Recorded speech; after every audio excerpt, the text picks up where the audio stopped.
if you're a memory, trying to find peace of mind. Spirit, come back to me, give me strength and set me free. Let me feel the magic in my heart.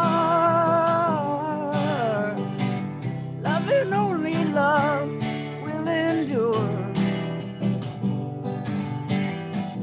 Hate is everything you think it is. Love and only love will break it down. Love and only love will break it down.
Love and only love will endure.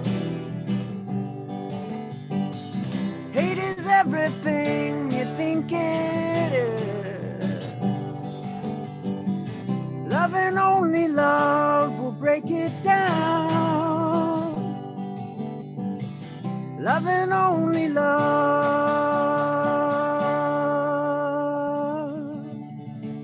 Love and only love.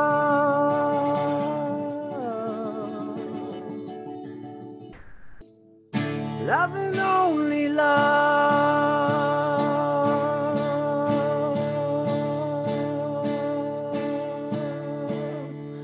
will break it down.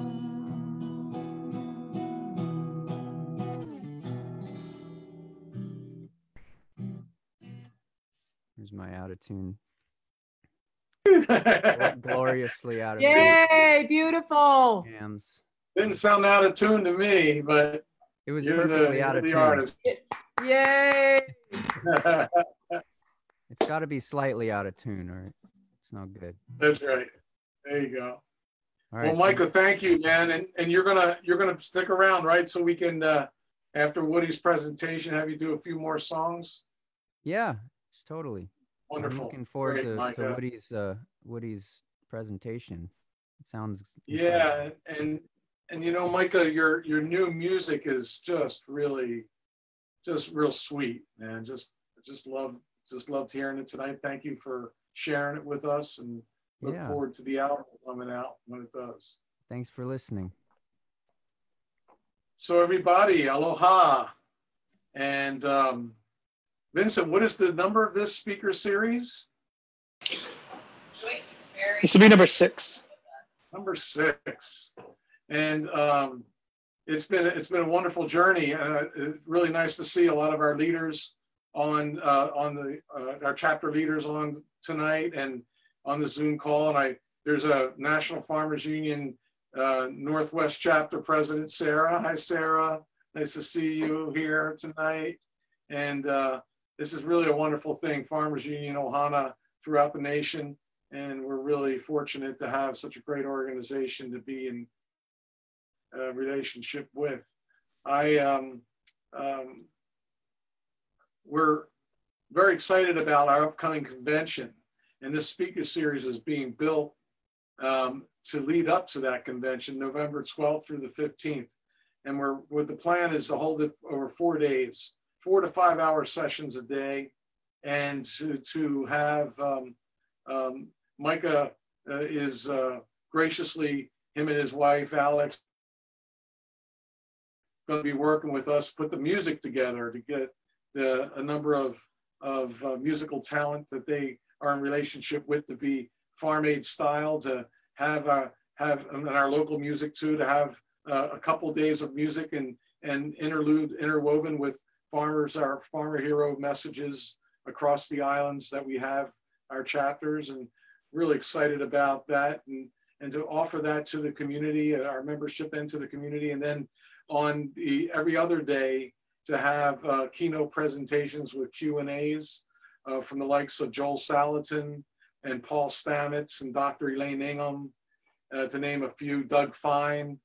We're really excited about the level of expertise we're going to be able to bring into this year's convention via Zoom. So making lemonade from the lemons of what this pandemic has given us. And I feel with the proper effort that we put into it between now and then, technologically we'll have it dialed in to where it'll be real seamless and smooth, and offer people a wonderful opportunity to get the depth of educational outreach that's out there regarding our whole systems of agriculture and our ecological systems that we value. So I'm really excited about all the content that we're building for this convention. Jeff Moyer, he's interested to present. He's the father of the roller crimper. We want to really hone in on the benefits of cover crops in rebuilding our soils.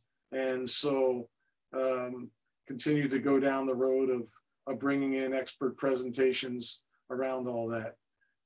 Our Northwest chapter president is a bee girl, and her trade is with the honeybees. And so Sarah it's really nice to see you here tonight, Sarah.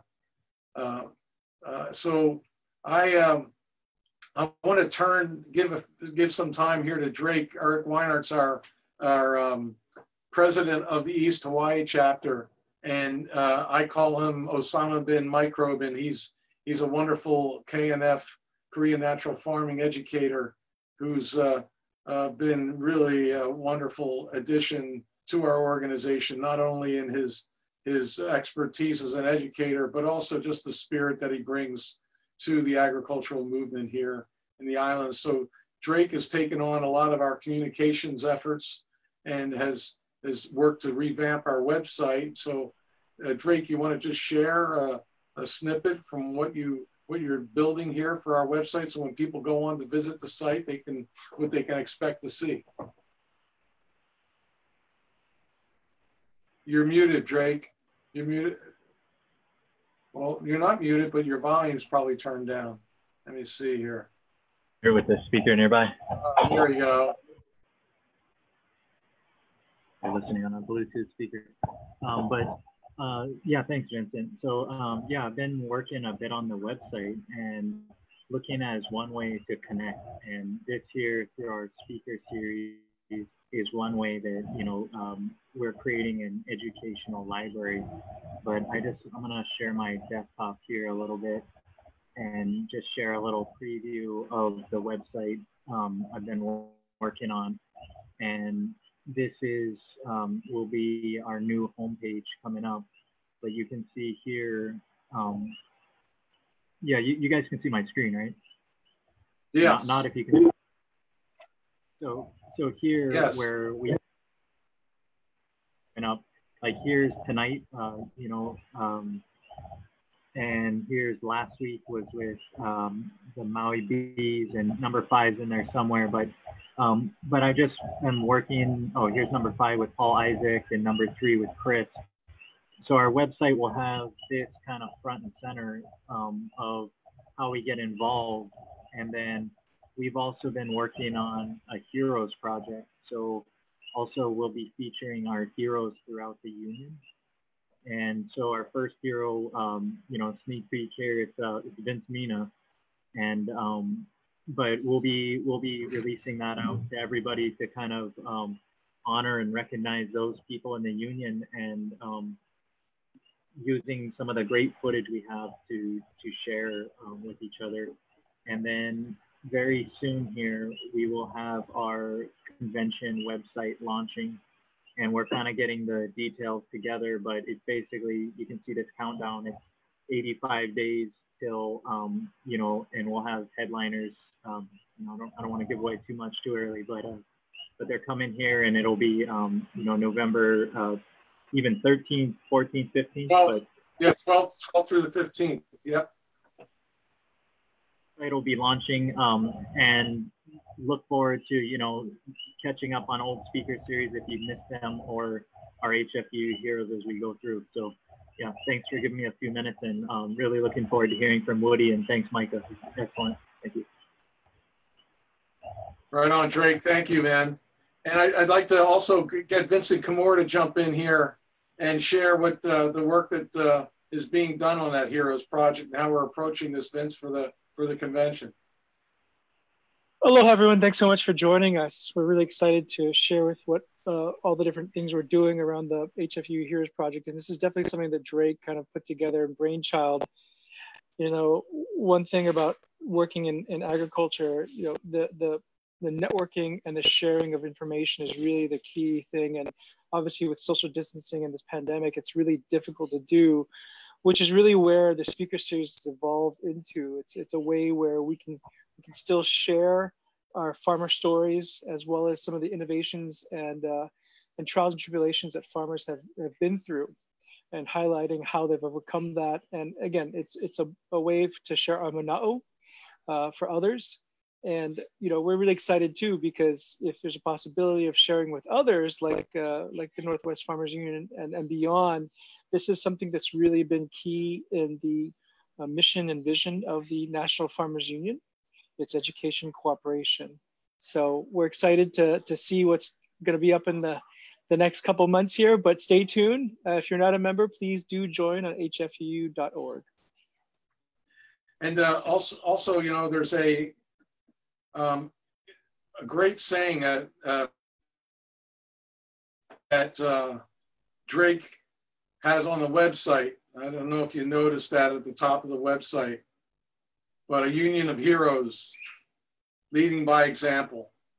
And, you know, that's, you know, it's really sexy these days to be a farmer, and yet at the same time, living in the trench of being a farmer and doing it day in and day out when the farmers are getting 9 cents to the dollar is really a challenge, especially here in Hawaii when land prices are so high, labor is so difficult. You know, I was talking to Woody earlier, and he'll be presenting on the food systems there in Holland.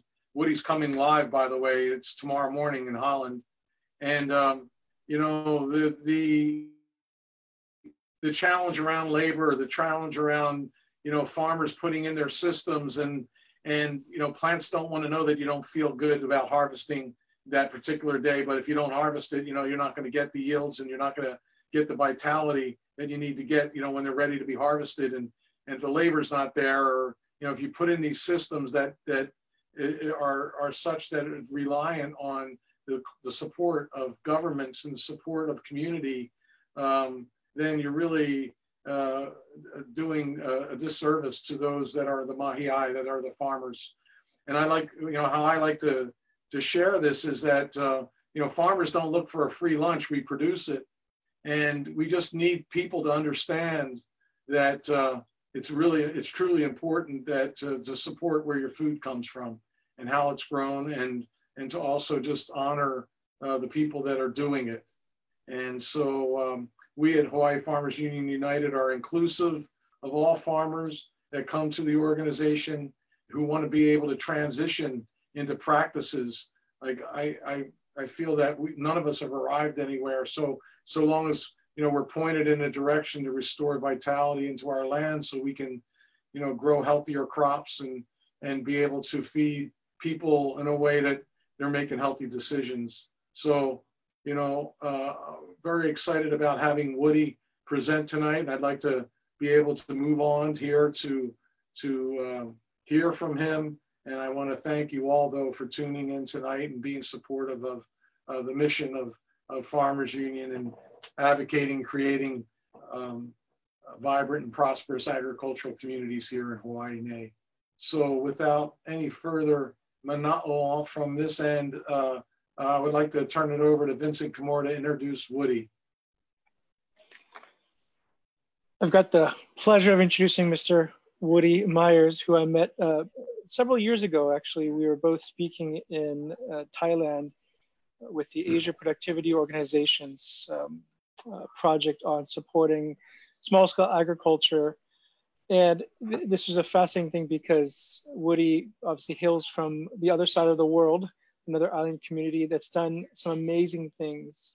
We posted a link there if you haven't read the National Geographic article that was published at the end of 2017, How This Tiny Country Feeds the World. Please do. We actually linked it in our posting. But the idea that the country, the size of the state of Rhode Island, is the second largest food producer behind the United States is something definitely to not take for granted. The Dutch have done some amazing things. I think their land use management is really indicative to where they've come and where they are today. So without further ado, Professor Woody Maijers. Well, thank you.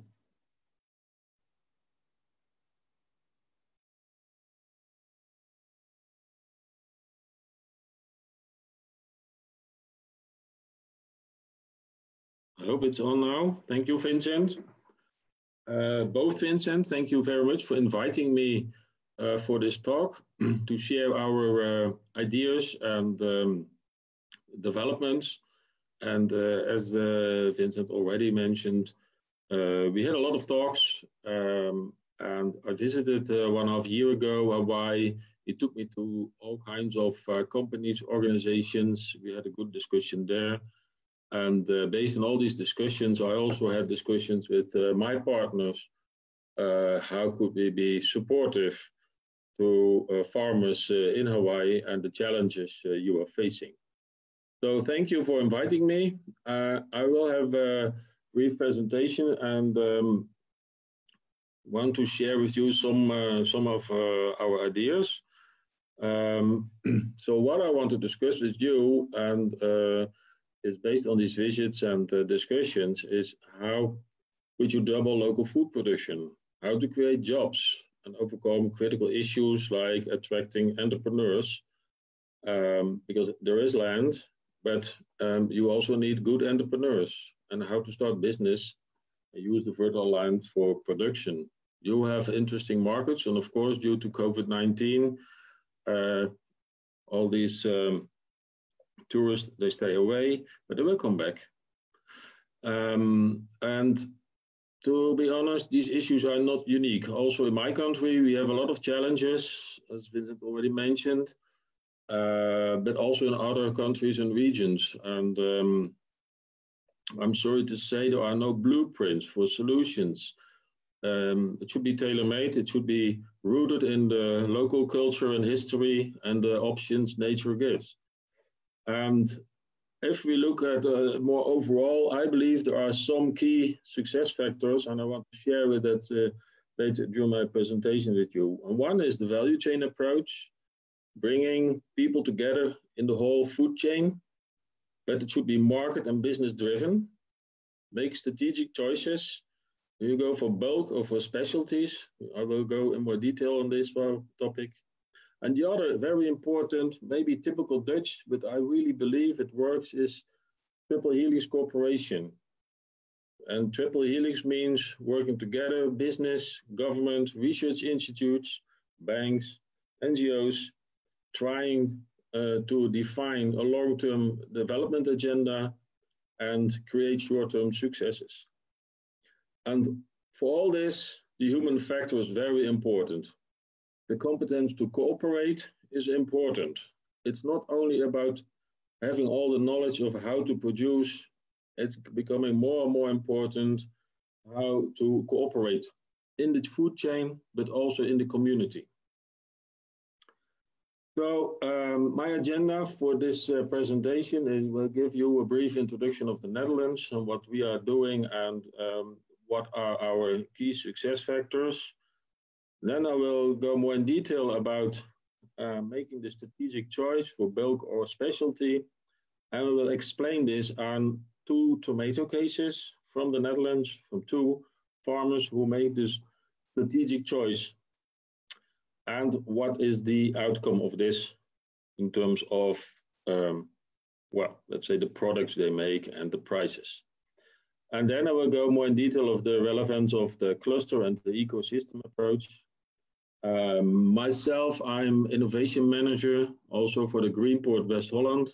And this is the leading horticultural cluster in the Netherlands. And we are developing all kinds of innovations and projects together with business, research institutes, and governments. And then some time for discussion.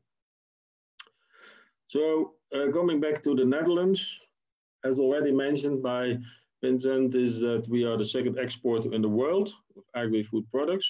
We are a relatively small country. And what is our secret? Of course, we have the right natural environment, we have good soils, but we also have a trade mind. We want to export, want to develop all kinds of new products for the different markets, mainly in Europe. And there is a joint effort of business, the knowledge institutes, and the government. And since World War II, there's this triple helix cooperation. And a couple of years ago, about 10 years ago, the government, the national government, developed this top sector policy. And we have two top sectors, one in agri-food and one for horticulture. So they really want to concentrate on our agribusiness sector. And we have a very effective entrepreneurs, but also they collaborate a lot in the food chain. And we have a lot of cooperatives, farmers-owned business, and they operate also on a global scale. Of course, we have also a lot of challenges today, environmental, and we have a big problem with nitrogen in the air. We produce too much manure. CO2 production is a big issue, especially for the greenhouses. We want to become CO2 neutral in 2050. Water problems, especially now, we have a lot of drought. Land usage, constraints between urban expansion and the land, especially in the regions. I'm talking about the greenhouse area between Den Haag and Rotterdam. There's a big tension there.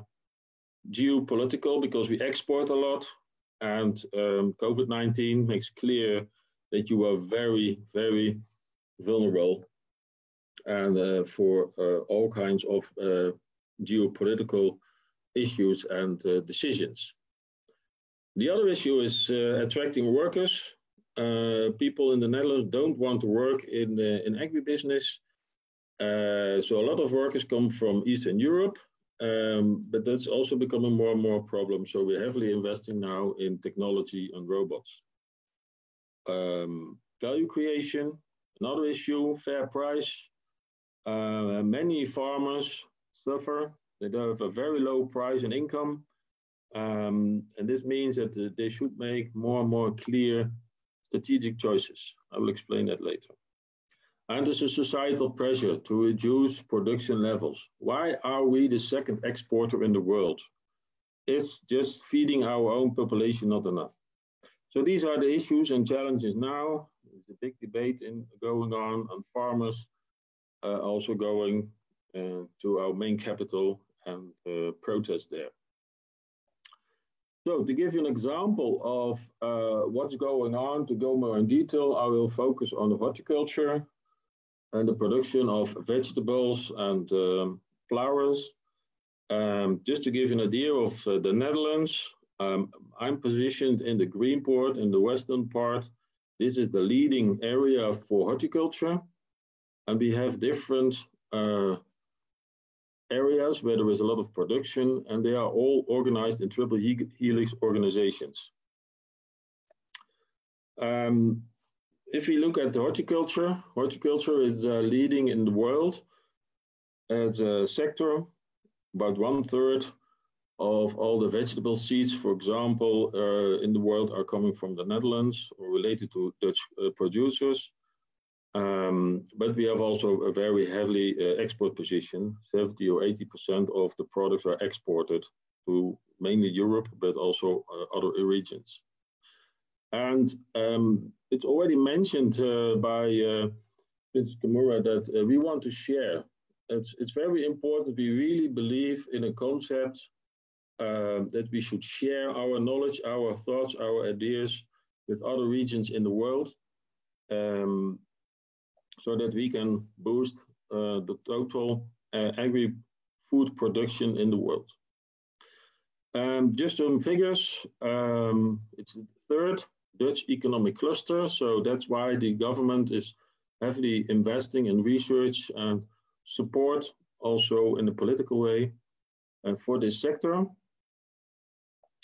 And if we look more in detail on the greenhouse, these are some figures. I don't want to, you can read it. And if you look, for example, the second bullet, about 9,000 hectares of greenhouses, and half of this is situated in Greenhouse West Holland, the region I'm working for. So this is the leading area in Holland and maybe also in the world for greenhouse production. And one of the solutions I really want to share with you, and I really believe that has a big impact also in terms of solutions for Hawaii and farmers, is the impact of technology. And we see, and we'll go more in detail on this part, because we see more and more very interesting, wait, something goes wrong here. I thought my battery was connected, but it wasn't, sorry. So this is very important for the development to understand, and we see more and more high-tech solutions also available for, let's say, very sustainable production areas. We have more and more organic production in the Netherlands, and they also use high-tech solutions for this type of productions. Let me show you a little bit more on that. The impact of technology, this is a graph which you can see based on the technology. It's on the bottom, on the right. We have the vertical farm systems, which are very efficient in terms of energy, water, but also very limited in crop protection. And the other very interesting part is that they generate a lot of data. So controlling the production gives you the opportunity and the possibilities to control the quality, to have a better and higher quality. But it gives also the possibilities that the whole automation takes over the role of the traditional farmer, let's say the green fingers of the farmer. So it gives an opportunity to attract also new entrepreneurs, other entrepreneurs to step in this business. And that's what we also see in the Netherlands, that more and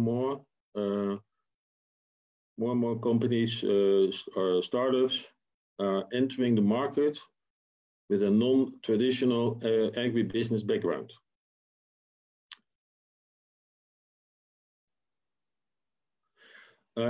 If we look at the levels of hardware, we see that there is let's say a movement. We are now more or less on level 2 and 3 in the Netherlands, in the direction of using all kinds of sensors and moving from a lot of work on the, let's say,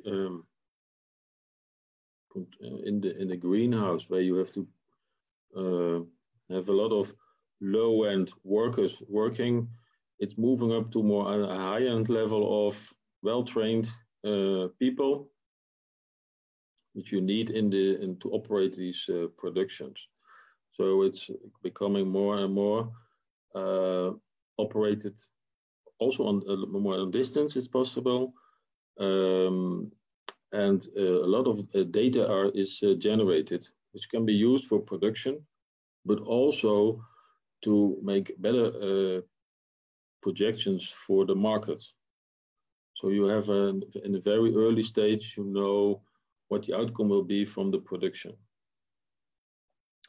We have a wide use of sensors. The new technologies are also focusing on individual sensors for individual plants, so we can control on an individual plant level. The normal level of automation, we have a whole complete greenhouse, for example, which is controlled, but the latest technologies move on to individual plant level. So we get a lot of data, a better understanding of how plants grow, a much better quality, a more constant quality, and this is very helpful for the business. And of course, it has a big impact on the human factor. We see a shift towards a more specialized teams. Not only could it be on the farm, but also what we see is that there are specialized teams supporting several farms and farmers together in a region or even on a global scale. And all this information which is coming and data coming from the different farms can be used to improve, and we have all kinds of algorithms to improve this the whole production and get a better understanding of what is going on. And we're now working more and more in the direction of autonomous management. Less people, especially on the workforce for during the whole growing season. It's a problem always to get workers in the greenhouse, and so there is a shift now in the direction of more people in the offices doing interesting work in managing and controlling these greenhouse operations. This is an example of a system which is already operational. You can control, based on all these sensors, the complete greenhouse operation. And it doesn't matter if you're sitting at your farm or somewhere in the city. So this is a combination of the farmers together with specialized advisors sharing all kinds of information, what is going on in the greenhouse, and what should you do to get a better result.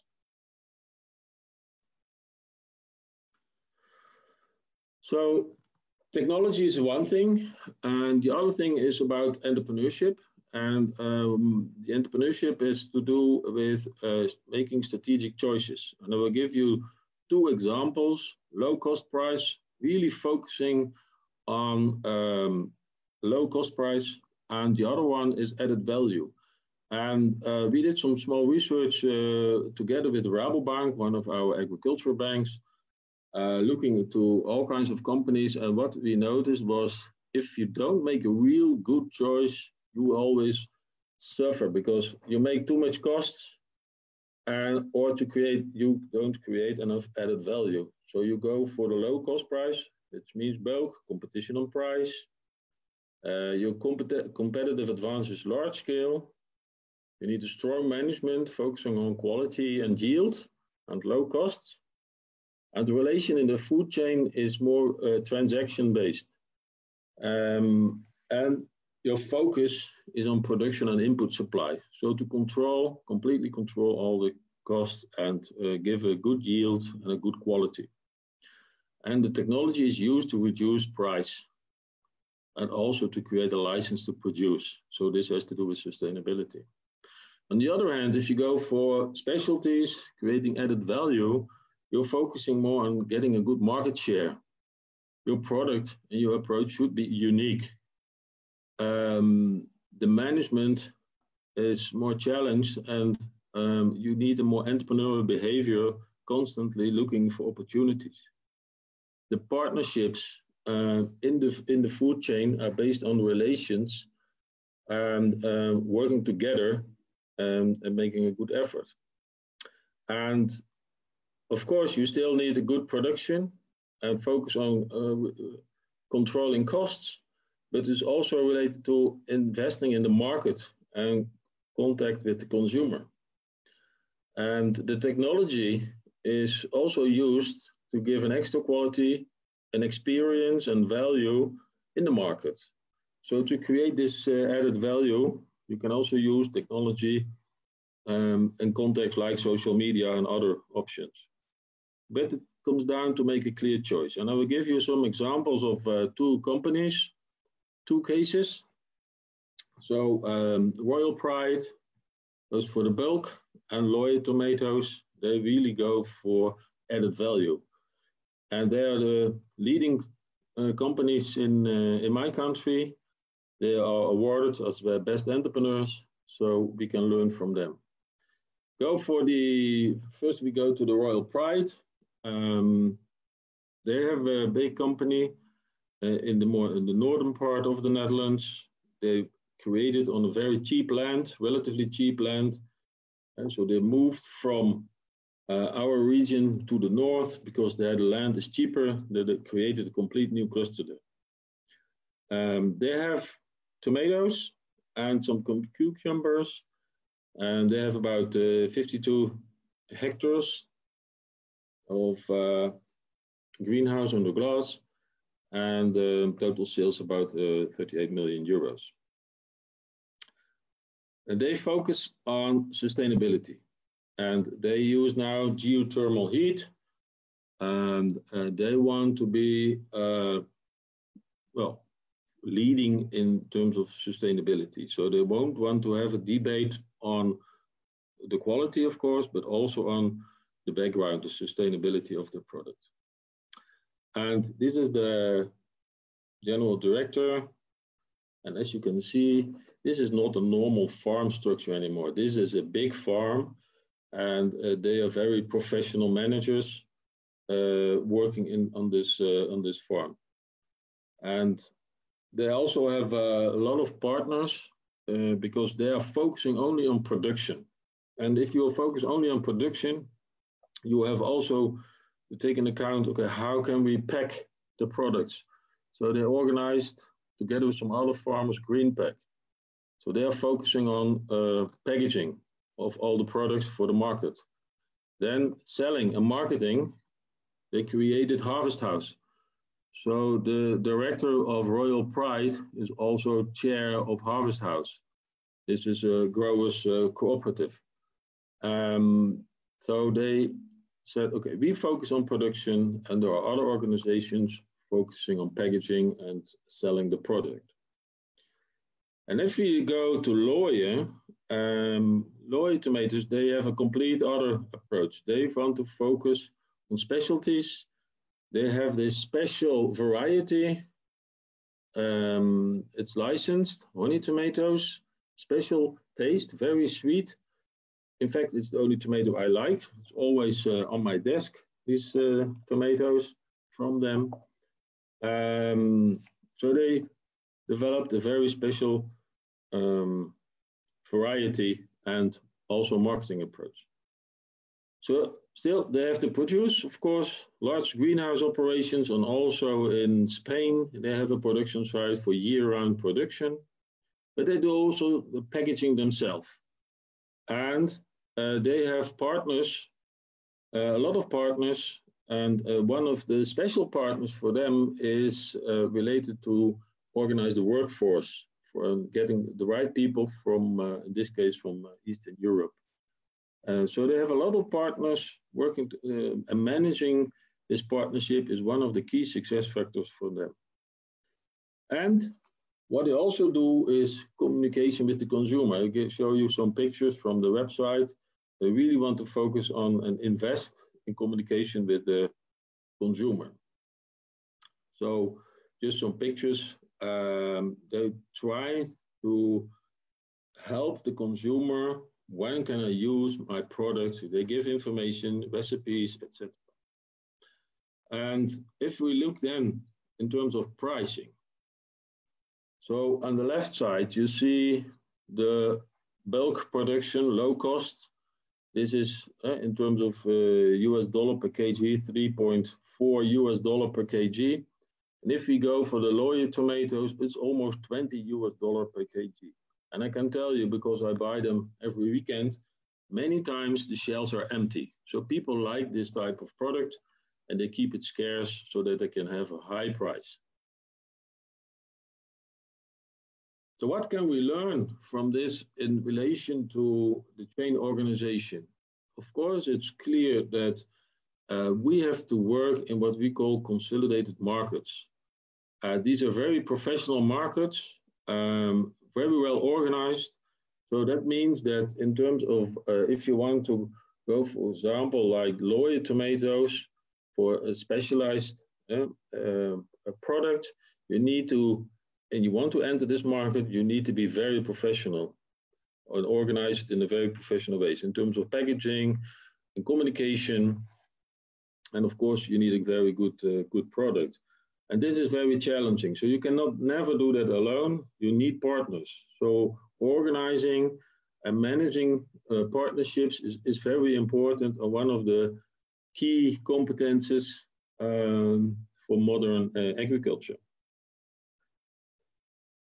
So to wrap up and go more a little bit in the direction of an advice to you. So what can we learn from our perspective is select the most promising value chains in terms of a product, technology, market combination.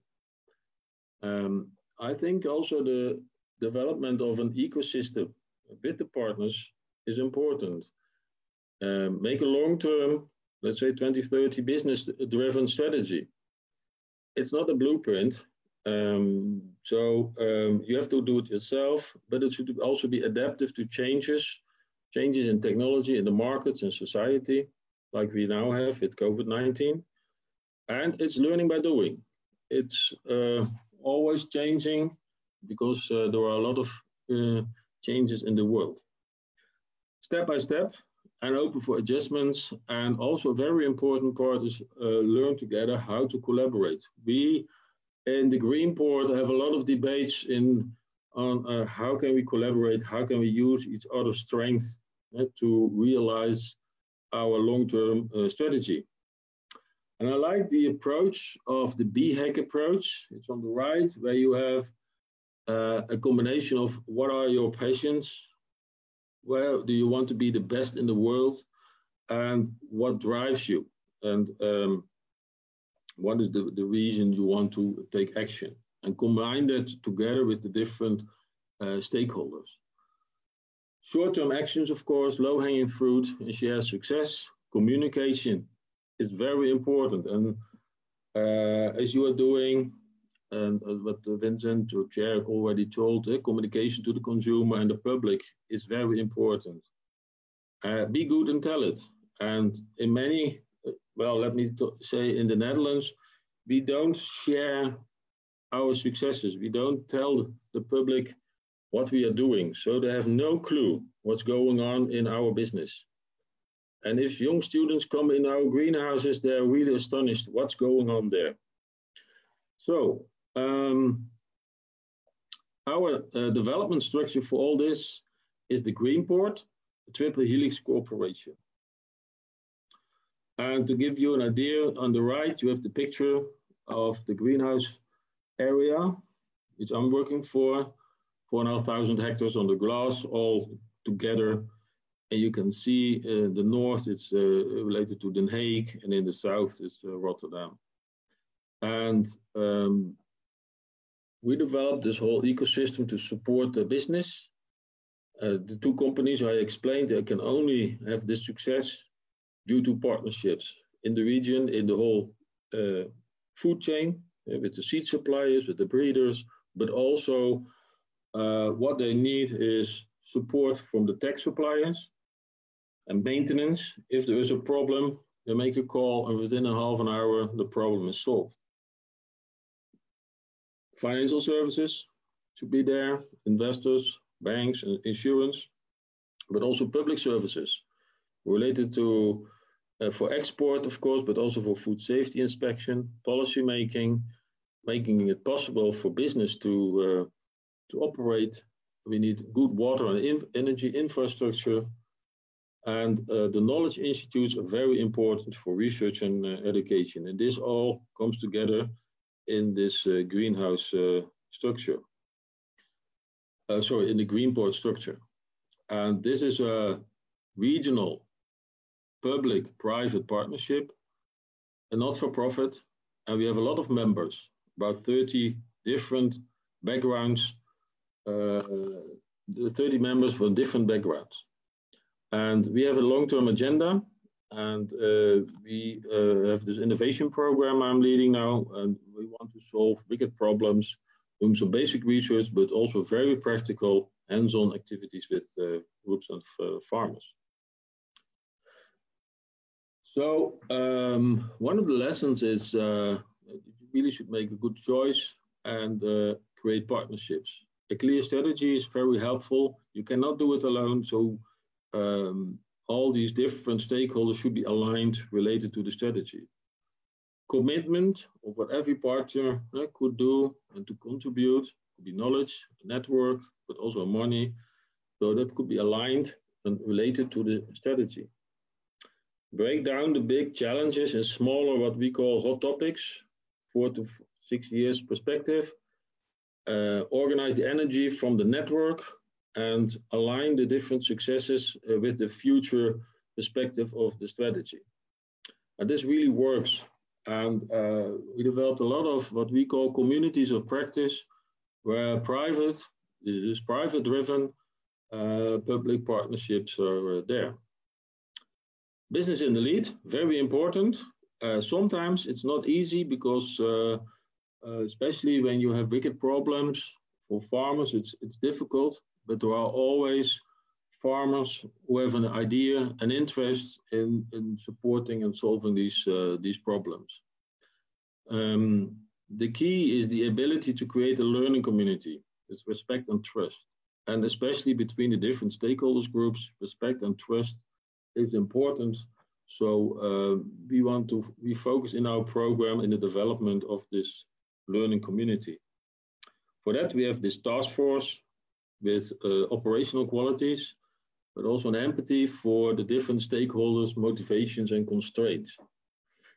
And in the end, we really need to use technology, the latest ideas on techniques, data, artificial intelligence, all kinds of solutions which can be helpful to overcome the constraints.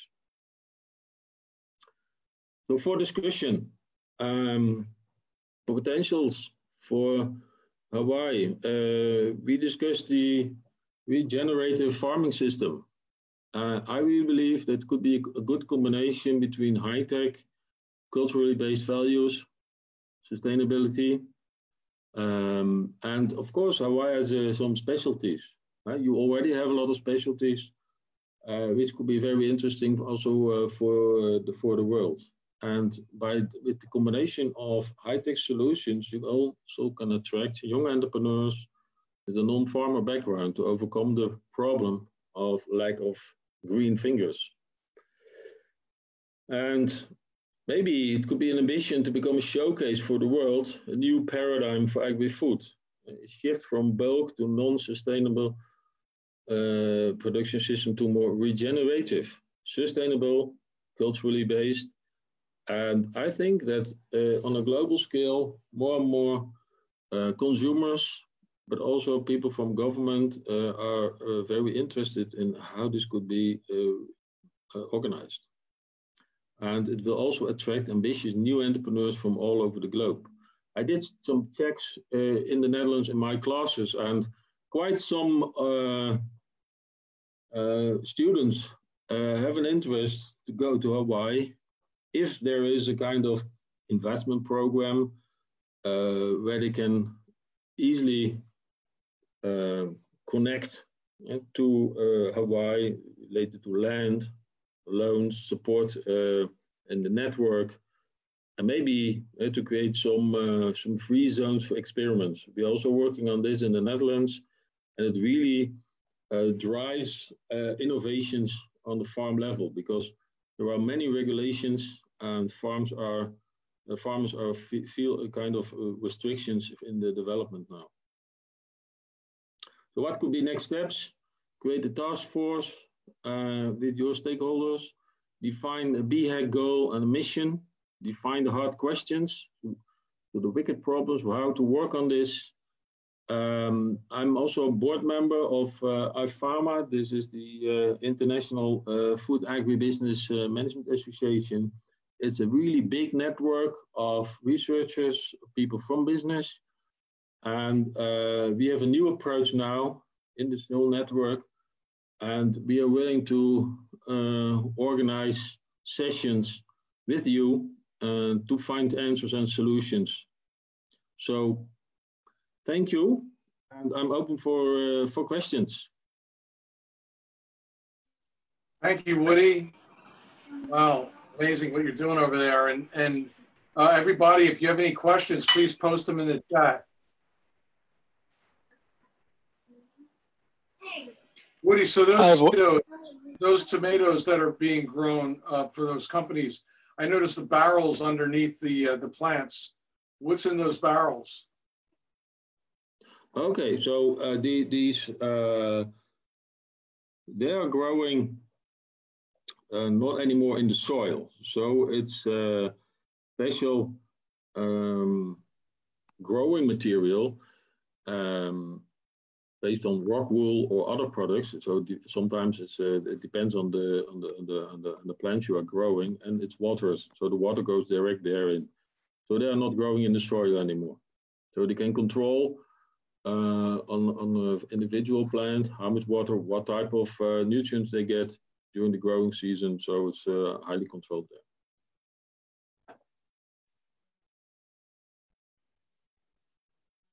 Are there any microbial inoculants? And even this below here, this is, if you mean this one, this is for air ventilation. So it's important in these plants that you have a good climate in the air so that you don't get mold or other problems, fungi. So they blow air through the whole plant and create a kind of air circulation. Do they use any microbial inoculants?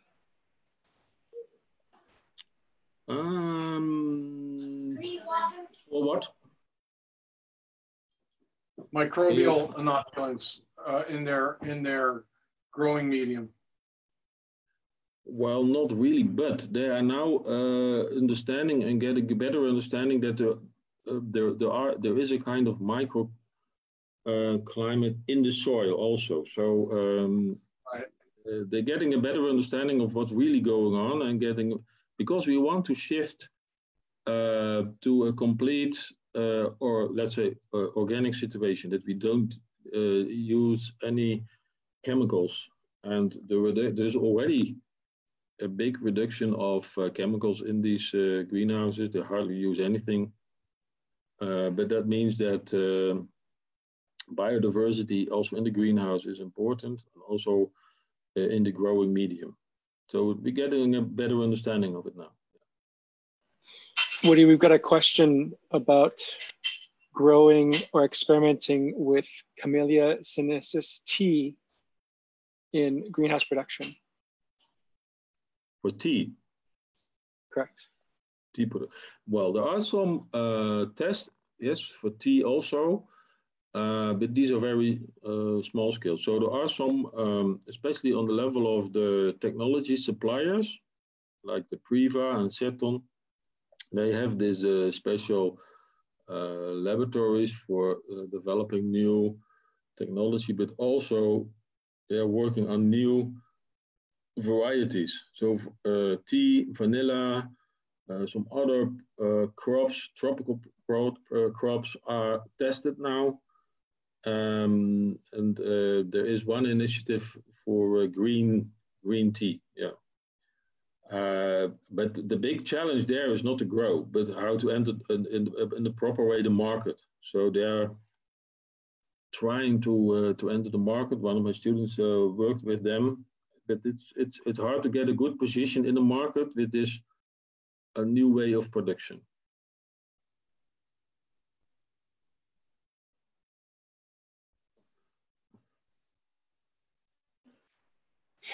I have a question, just because I know you. You go around the world and you support governments and large communities in the Middle East and in Africa, et cetera. Could you share about some of your experiences? Because you also, as a younger individual, were working in Africa too, but share about some of those fragmented markets that in the slide that you showed, because, you know, especially through this pandemic, one of the things that we've realized here in Hawaii is the supply chain here, because we heavily rely on imported food. That was one of the biggest challenges we had with our farmer communities, is they weren't able to pivot from selling to hotels and restaurants directly to consumer. Can you share about some of that work that you've seen or throughout the history? Well, also in my country, one of the highly specialized companies, which was, let's say, half a year really successful just before COVID, because he was focusing with the young plants, small plants for the chefs all over the world. So he had a very large network of restaurants all over the world, and his complete business collapsed. He went down to 10, maybe 20% of sales. He's still having a lot of problems because he was focusing only on one market, and this was the top restaurants in the world with his products.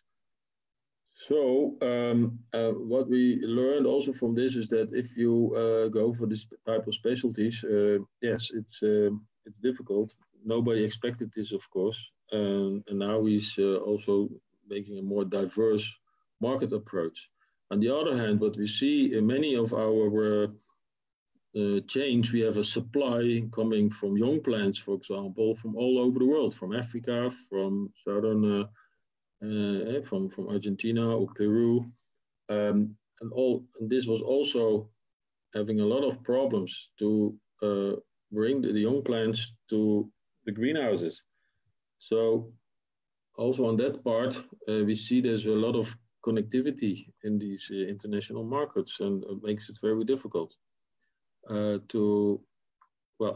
if there are disturbances in this global market to survive. So resilient.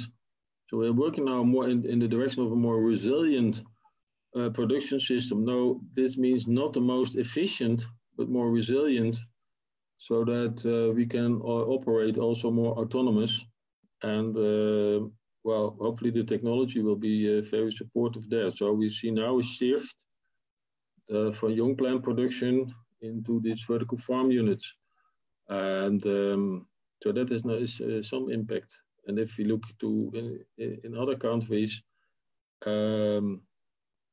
like in Africa or in Asia, we see the same direction now, that they want to invest more in local food production, food safety, and food security is an important issue. And in different countries, they want to step in on high-tech solutions, but they are lacking the human capacity. So good training programs, educational programs are required. Otherwise, you invest a lot in technology, but you will never get the results. Hey, Woody, you know, the whole return on investment in this infrastructure, was this basically a government supported operation? No. In the sense that, I mean, where do these companies see their return on investment, being that this infrastructure is so, you know, cost prohibitive, it seems like? Yeah, so the return on investment, no, this is a typical sector which is without financial support from the EU or the national government. So this sector, so this is not like the grain sector or wheat sector. They got a lot of subsidies and financial support from the EU, but this sector, not. So this is completely business driven. And the return on investment is related to high yield, high quality, and they are able to provide the market with a large volume of good quality for a good price, because they can produce very efficient, well, in this case, tomatoes or cucumbers or flowers or whatever. So the return on investment is related to the business model and the position they have in the market. So it's completely business.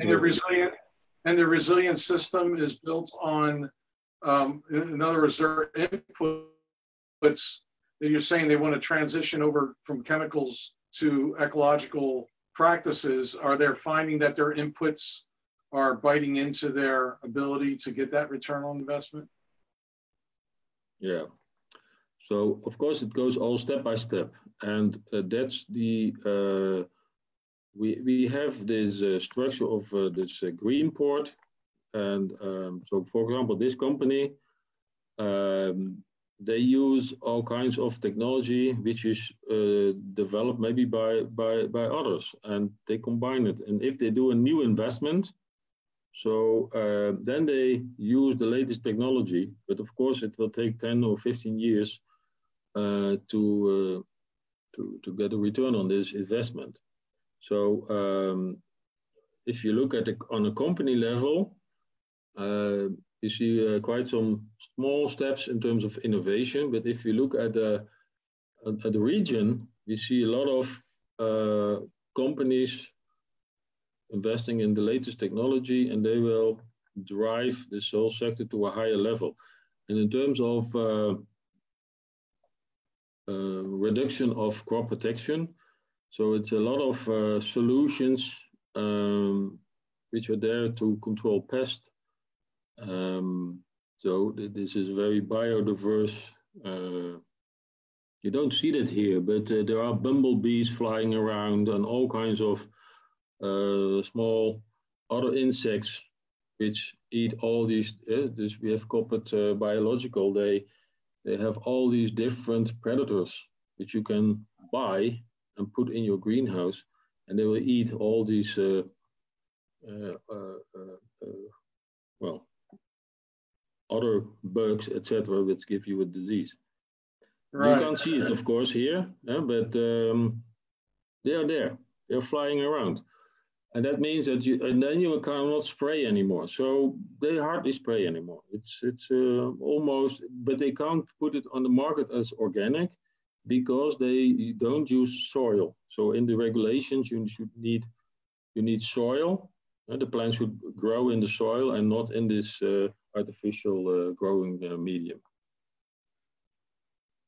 Woody, we've got a question about sensors and artificial intelligence for farming. Is most of the sensors wireless? And the question is, are you aware that wireless microwave radiation produces electro pollution in the forms of EMF that is toxic to plants, bees, and other insects? Is that something that's top of mind for most of the folks in Holland? Well, I'm not really into the details of the research in this type of sensors. Most of the sensors are, well, we are moving more and more in wireless. There is now developing a 5G network in the region. These individual sensors are used, but the old greenhouses, they don't have that. They only do it on a very, well, they have only a few sensors, but the most modern ones have these a lot of sensors in this. We also have this different approach now with drones flying in the greenhouse, using that type of for recording and registration what's going on with the plants. But it's moving on very fast. So I didn't hear about this issue, but I can check what's going on there. Last two quick questions. One from Eva. Are the greenhouses leased out to new crops like land leasing, or is it all in-house business? What does this mean? Land leasing? Yeah, are the greenhouses leased out? So someone owns the greenhouses and they lease them to other businesses, or are they all kept within the public? No, in most cases they are still family owned, and of course because of the return on investment looks quite promising. The banks heavily invested also, so they have a lot of loans. So it's a combination of private and also finances from mainly the Rabobank investing heavily in this type of project. But most of the greenhouses are, what I say, family owned and have a long history. So they have a background, and they expand by buying from farmers who quit. So about 10-15% of the growers stop the business every year. So this land is then bought by other growers to expand. And the government is supporting bringing this kind of land reform, bringing these different plots together so it is still attractive for a farmer to buy the land. Woody, you know, our local government here, its agricultural budget is 0.4%, and you know there's a noticeable non-supportive environment for agriculture, and it seems to me as though unless the government gets involved in its commitment level for local food systems, when you have situations like what is really being magnified with this pandemic arise, exporting of food, it becomes, you know, when we're not paying attention to our local food systems and being able to support people here locally, and the governments are more committed towards commodities as opposed to the diversity, the power of diversity. Do you see that as an issue moving forward regarding these, you know, the infrastructure that's put in place here like that to sustain a resilient economy, agricultural economy? Yes, and as I mentioned, I think it's one of the important key success factors, the involvement of people from the government. In fact, the chair of the Greenport organization is from the regional government. She's a regional minister of agriculture. And this lady is very much involved in this business because she sees there are a lot of job opportunities, not only for the production, but also for exporting knowledge. And what they also say, okay, we want to support governments in other regions to take a position. So they are traveling all over the world, having discussions with regional or local governments. How can you develop a kind of cluster? Not the same, of course, but in a collaborative way with local farmers. And so it's also on that level that they want to share these ideas. And I put on the last slide a connection. No, it's one of the on the next steps options for a farmer. There is a small presentation of her, Adrie Bom, explaining to other governments how does it work. So I'm happy to share that with you, because I believe that the problems and the issues, you cannot solve them as an individual farmer or as a farmers union. You need, let's say, support from the government, not per se money, but using the network, policy making, opening the networks also national and internationally, having good connections with the research and education, and then it can work. But as long as you are as an individual or as a farmer or as a farmers association, it's very tough. It's to reach this level. Right. Thank you, Woody. Appreciate it. We have, we need to move on, Woody. I really, Sure. there were some other questions, but it's late for our musician here. It's 11 o'clock at night.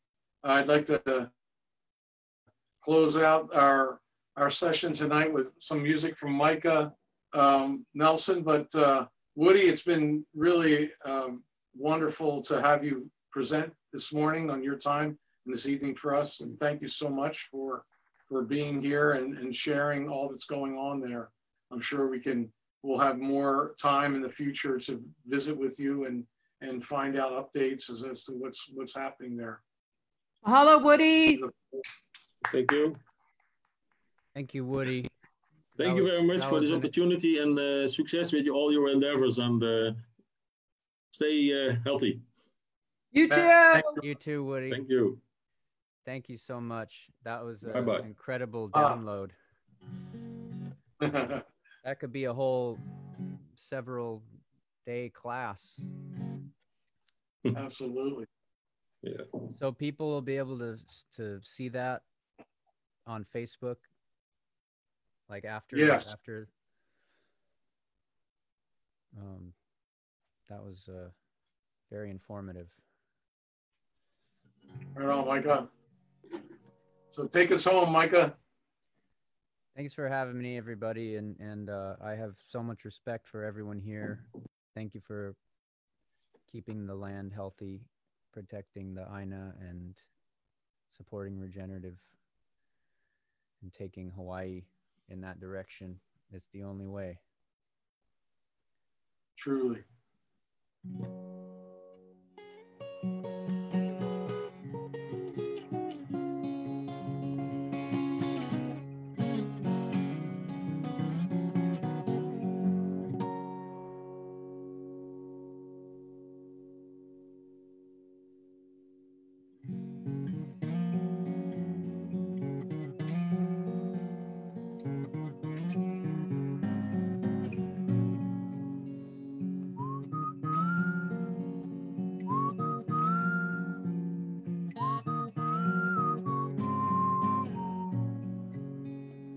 I'm in love. I'm in love.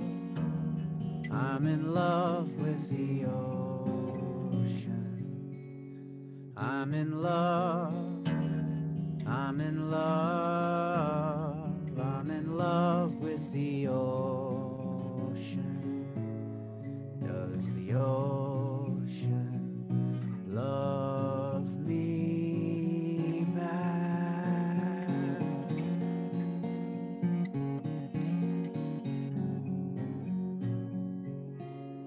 I'm in love. I'm in love. I'm in love with the ocean. I'm in love. I'm in love. I'm in love with the ocean. Does the ocean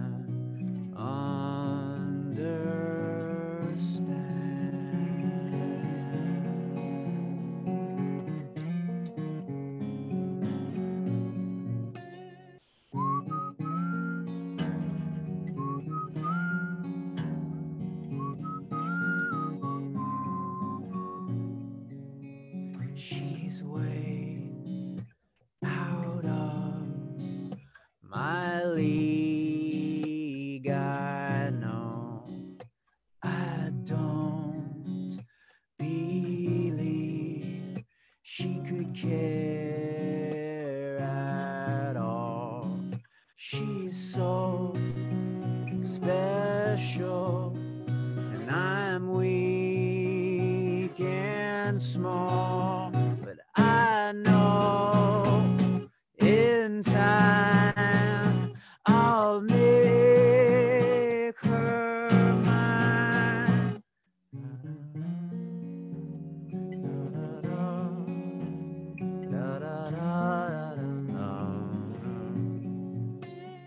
I'm in love. I'm in love. I'm in love with the ocean. Does the ocean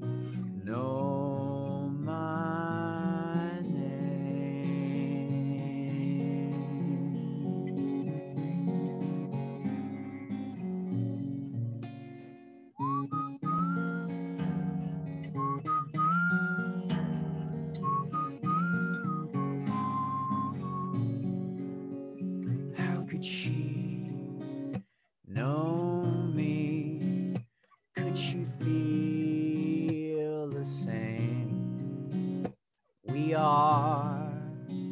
So strange the ways we change. So wild, so free. She's just like me. And I know in time I'll make her see I'm in love, I'm in love, I'm in love with the ocean. I'm in love, I'm in love, I'm in love with the ocean. The ocean. The ocean's all I need.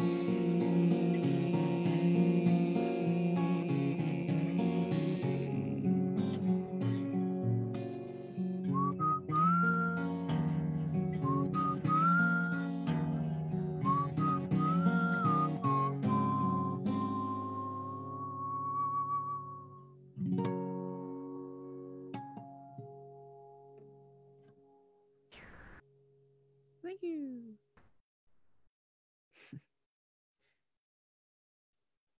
Beautiful, brother. Beautiful. And someone commented, it feels like falling into a song. Oh, cool. I like that.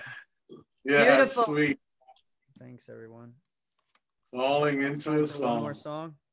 Yeah, baby. In the Please. tea garden? Eva's requesting soundtrack in the tea garden? What is that? Soundtrack. We're in the gonna tea do, garden. I don't know, It'd but be it sounds amazing cool. if we had his music in our tea garden. Just Oh. be beautiful. Oh, that's Oh, cool. yeah. Walking in the tea forest with your soundtrack. I'm in love.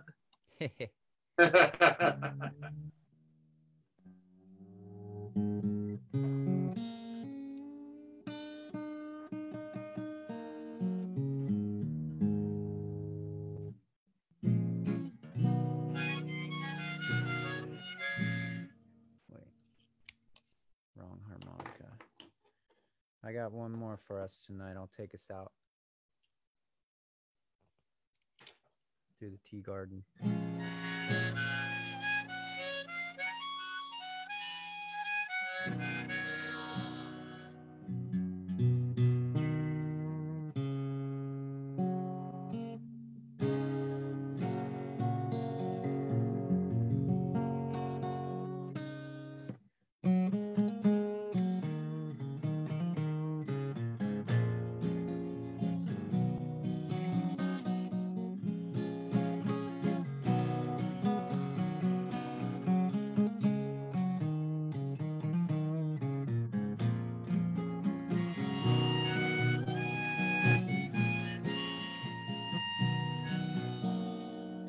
Everything, everything, everything, everything is bullshit.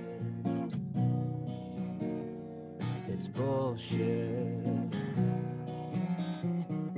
Everything, everything, everything, everything is bullshit.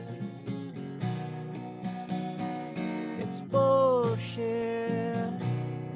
It came out of a book. It landed on the ground. It grew a little mushroom. And then a hairy ape man, he put it in his mouth.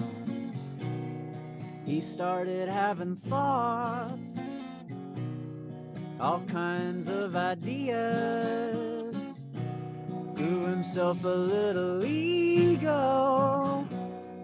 Invented a new language, but then he built a tower, designed a system of power. You know, I read it in the paper. He made a tiny computer that fits inside your hand. locate across the planet. Look back into the cosmos. Post a picture for your Facebook. Make a profile on your Snapchat. Murder people from a distance. Grow a tomato with a robot. And laugh at videos of cats. Everything, everything, everything, everything is bullshit. It's bullshit. Oh, everything, everything, everything, everything is bullshit. It's bullshit. It's just a bunch of fucking bullshit. Oh, yeah.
I know I love you. All I know I love you. I know I love you. I love you. I love you. I love you. Ooh, I know I love you. I know I love you.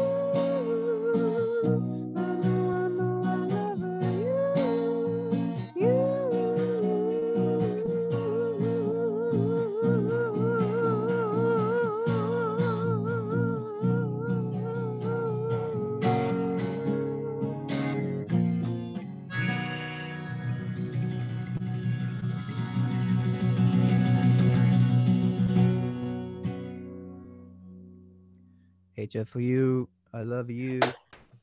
Love you, brother. Thank you so much. Love you, everybody. Beautiful, Thank you. Micah. Thanks so much for having me. This was really, really cool. Let's do it again next time. Yeah, baby. Sounds good, Micah. And of course, we'll be in touch. And you know, with our convention, we're really happy that you're involved in supporting that, Micah. Thank you. And yeah, it's going to be a great show, and it's, you know, it's coming together pretty quick. So very exciting stuff. Yeah, sounds good, man. We really had a lot of fun at the Maijers Festival last year, and yeah, so we're looking forward to continuing to collaborate here. And I wanted to point out to folks that the next 2 weeks from now, we have Ken Love from the Hawaii Tropical Fruit Growers going to present. And Ken is a plethora of information and knowledge. And we're hoping to have Mike Love do the music so we can have a love fest that night. So we're working on that. Great. And yeah. And so I want to thank Vincent Kimura and Drake Weinert for all their efforts, and our board for making this happen. and David Case and David Fisher, and see Gail Baber online tonight, and Marine Data. And yeah, it's just wonderful to see everybody, all our leaders here, you know, plugging in and making this what it is. And thank you to all our members out there who are on tonight. I want to honor everybody's time here, though. We could go on all night long with all kinds of stuff we could share. 2 weeks from now, please be back online and tell your friends and family to, you know, I don't like anybody telling me to join anything, but, you know, as far as HFUU membership, it'd be really a good thing, because that gives us leverage on a government level. And being on the Board of Agriculture, I know this firsthand that numbers matter at the legislature and within our system here. So please, membership's really important, especially now with what we got going on, and things are so tight for people, that the value of our voice being out there is pretty high. So please support HFUU in whatever way you can. Thank you so much. And thanks to my wife, Irene, for putting up with all this. And we love you guys. Warmest aloha to everybody. Be, like Micah says, stay positive and test negative. Aloha. Aloha. Aloha. Thanks, Micah. Thanks, Alan.